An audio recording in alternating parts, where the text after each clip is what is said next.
Welcome back to the channel, guys. Today we're diving into a critical topic that can make or break your business, okay? The worst mistakes that new business owners make. Starting a business is a really fun and exhilarating journey, but it is important to be aware of certain pitfalls that can hinder you from being successful. So buckle up and get ready as we uncover the most common and costly missteps that new business owners should avoid at all costs.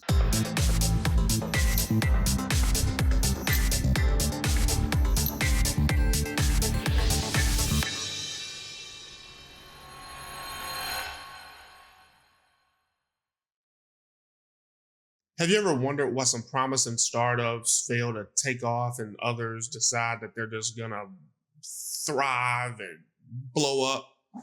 Well, more often than not, it boils down to mistakes that are made pretty early on. So as a new business owner, it's crucial to be aware of certain pitfalls and learn from the experience of other people, um, and learn from their mistakes as well. So by avoiding these mistakes, you can set yourself up for long-term success. So before we get into those details, make sure you guys are liking and subscribing to the channel if this video provides value to you. And make sure you hit the notification bell so you can get notified of any of our future content. So with that being said, let's go ahead and get right into it. But before we really dive into the details, I want to acknowledge to you guys that there is challenges and pressures that come with starting a business. It's a roller coaster. It's a ride of emotions. It's natural to make mistakes along the way. So, but remember, it's not really about avoiding the mistakes altogether. It's really about learning from them and taking proactive steps to prevent the most detrimental missteps. Okay. So, let's get right into it. So here's some of the worst mistakes that new business owners make and how you can steer clear from them. So number one is a lack of real research into the industry that you want to get into as a business. So failing to thoroughly understand like target markets and the industry, that's a super costly mistake. You got to conduct some market research and identify your target audience. You got to assess who you're going to be competing with and the market trends in your area. That knowledge is going to kind of inform you of what strategy you need to take, and it's going to help position you and your product or service in the right manner so that you can have the best chance of being successful. Okay. Number two, and I see this a ton, is poor financial planning. Okay. Poor financial planning. So if you have bad financial planning, that can sink even the best business on the planet. And that's just the honest truth. So you need to create a budget. You got to create a budget, and you got to project some cash flow in your business and account for expenses that are kind of unforeseen.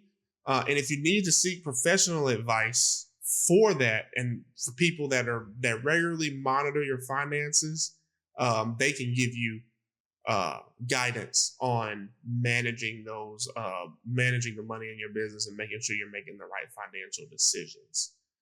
So with that, poor financial planning, I see that a lot. So another one is not it's not funny, but it's when you start a business, this is the first thing that I thought of was my brand. What was my brand going to be? What was my logo going to look like? How am I going to market it? How am I going to let people know that I have a business, right? So neglecting the marketing and the branding of your business and thinking that, oh, well, that's not important. I don't care what colors they are. I don't care what the logo looks like. I'm just going to tell people I have a business, word of mouth, and I'll be fine. Neglecting marketing is a big misstep in running a business that is profitable and that's doing well. So don't make the mistake of assuming the customers are just going to magically find you right? They're not just going to magically find you. You're going to have to invest time. You're going to have to invest resources into marketing and branding. Okay. You got to develop a strong brand and establish an online presence as well via a website or Google My Business, and use a targeted marketing strategy to reach and engage with people that you want to service. Right? Okay. Number 4 was overextending yourself and overspending, right? Which kind of goes into poor financials. But this is what I'm talking about. You can easily overspend and get ahead of yourself in the early times of your business because you're making money. You're doing, you're making $80,000, $100,000, $240,000 in annual revenue, and you're just like, oh, I can afford to buy that 75-inch TV, brand new smart TV, Samsung, QLED, 4K, all that, right? $1,500 TV, I can afford to do that. I'll make another $1,500 tomorrow. It's easy to get carried away in that. I'm a victim. I'm not a victim, but I've done that before, right? Try to avoid that temptation. Try to avoid that temptation and investing in the unnecessary stuff, right? Instead, try to invest in your business with that money, okay? Invest in your business, but don't invest in your business with goofy stuff. Don't try to just go out and get some fancy office space or overspend on inventory or get the brand new, shining diamond equipment and all that stuff. Try to avoid that. Okay. Focus on essential stuff that you need that's going to give you gradual growth and align your business, align its financial capabilities. Right. Another one is ignoring customer feedback. This is a big one. Okay. This is a big one because especially when you do services for people, you're going to have reviews. And they're going to be reflected on your Google My Business. You're going to be reflected on whatever directory that you use online. Even word of mouth is going to get passed along. So you want to be able to take customer feedback and take customer criticism in the right manner, right?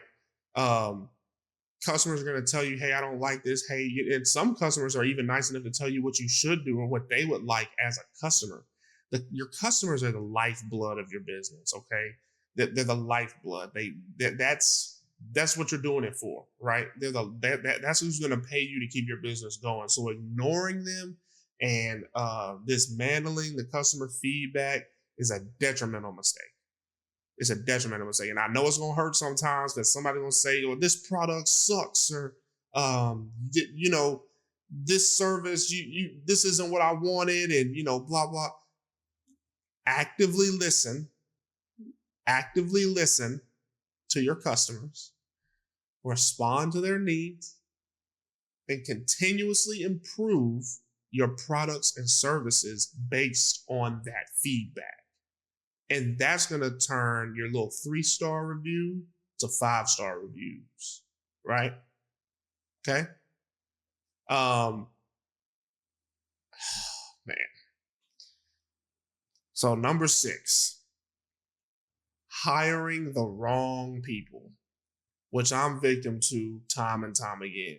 Right now in 2023, it is hard to hire people. It is hard to hire people and have real good help.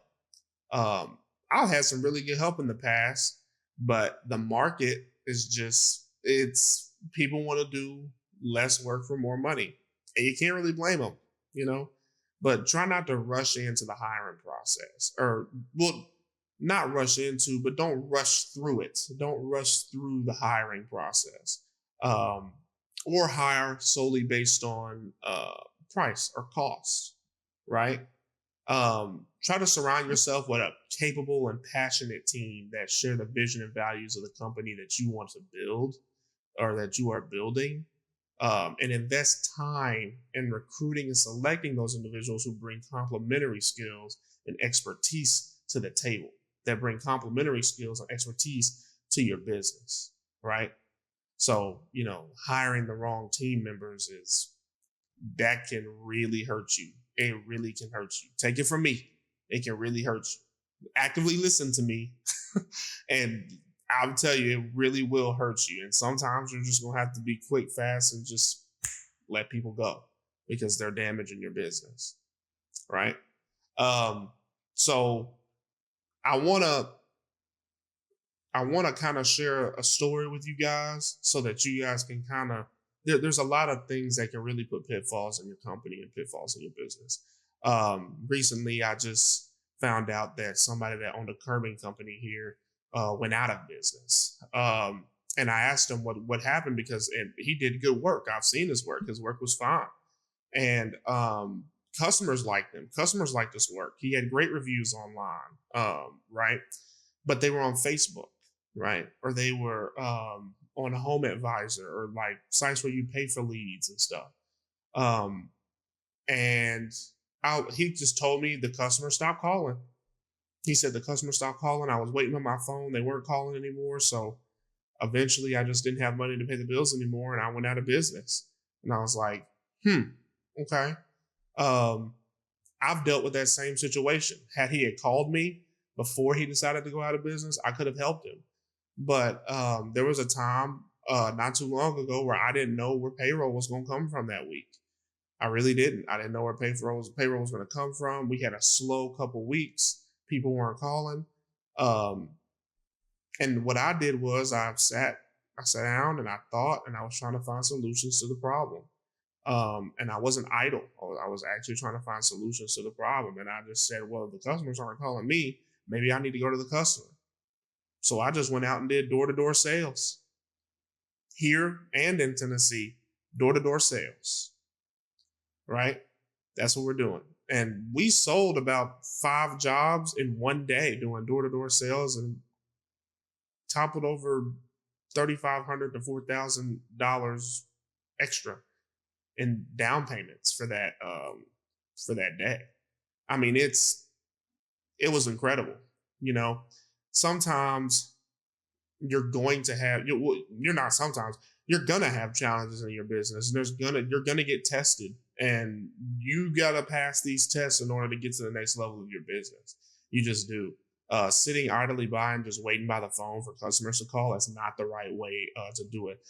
That guy didn't have a Google My Business page. And I'm not trying to like demean the guy or knock him down or anything, but these are things that can happen to you guys that I don't want to happen to you. You need a Google My Business page. We're going to be posting a video soon showing you guys the different business directories that you can use online to grow your business and grow your clients, grow your customer base, and have people find out that, you're out here and you're doing business, right? You need to have a Google My Business page. You need to have a good website. You can't, today in business, operating without a website is a killer. It'll kill you. You got to have a website, and it needs to be good. If you got to pay for it, pay for it. I spend about $1,200 on my website. If anybody that's watching this video needs a website made for their business, it's going to be in the description. You can send me an email. Email me at nepodcastofficial. That's N as in Nancy, E as in Echo, podcastofficial@gmail.com. Email me. I will get you in contact with somebody that's going to make you a badass website. I mean, the website's going to be great, and it'll only cost you $1,200 one time. You'll be good to go, right?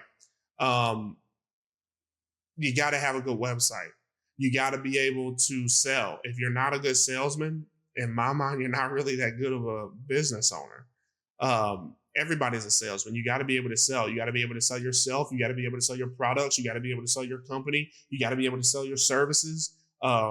You need to be able to sell. So I have a sales background. So going door to door doing sales doesn't rattle me as much. I love talking to people. I'm an extrovert. I talk to anybody. Never met a stranger. So going door to door asking people, hey, my name's Phoenix. I'm with John and Bob's Lawn Care and Landscape. I was just coming by in your neighborhood today to see if you guys had anything that you might need. lawn care and landscape wise, so I can make the property look better. We got deals running right now. If I could just get some information from you, I can give you some information about these deals we're running. You know, like just little stuff. If you got to go to a sales class, go to a freaking sales class. But you're not going to be able to be a good business owner and not be able to sell something. You better be able to sell something. And I don't want you guys like, because you're going to have slow months in business. You're going to have slow weeks or slow days or slow quarters, you know? And if you just sit idly by and just try to like, well, I'm just going to coast out this slow period in the business, that's just not the way to do it. It's just not. So that's what kind of motivated me to come on here and talk to you guys about some common pitfalls that people have in business and how to kind of get over that and make you aware of them so that you don't. So when it happens to you, A, you're not surprised. It happens to almost everybody. And B, you kind of know how to navigate it. You're like, oh, okay, well, maybe I should listen to this customer because this customer is trying to give me some good information that I can use for somebody else. Active listening skills, right? So, yeah, man, we're going to wrap it up. I mean, mistakes, that's just an inevitable part of being a business owner. It just is. But being aware of those common mistakes and taking, measures to avoid them, it'll increase your chances of success. So, hey, thank you guys so much for joining me today. If you found the video valuable, please don't forget to give it a thumbs up and subscribe to the channel. Hit that notification bell to stay updated with future episodes. Until next time, learn from the mistakes of others. Okay, learn from the mistakes of others, stay vigilant, and build your thriving business. Build your dream. Okay, take care. Best of luck, guys.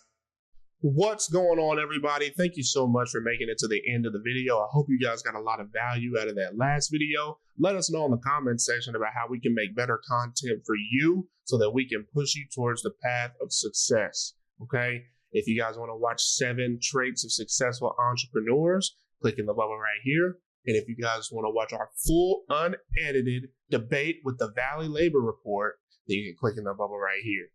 Thank you so much, everybody. Bye-bye.